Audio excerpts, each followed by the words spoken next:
Hi everyone, maayong adlaw. It's me again, LV, for today's mini vlog. Utong tutog yun no, pero mga to jud mi og sapa kay manguha daw ko na mi og suso, nag-uban-uban ra gyud ko bisan perting hangaka. Kani siya nga sa pangamong giadto anis duol ra ni sa amo ang gipuy-an, duol ra pud ni siya sa may Blue Mountain dapit nga resort. Medyo nakaingon jud ko nga hanga kay bungtod magid among giagian unya lisod pagid kaayo slide kayo ang dalan kay sige baya og ulan. Sus og naala gid joy bitin nga mugawas ay magdinaganay gid pasaka. Padulong di ay mi sa sapa.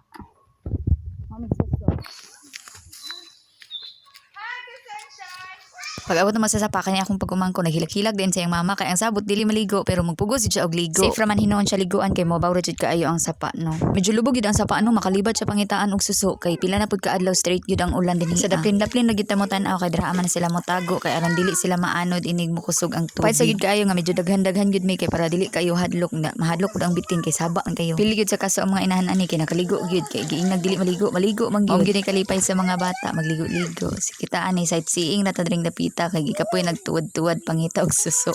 Kamay ra mong kuha kay lubog kaayo, mao lang, bye.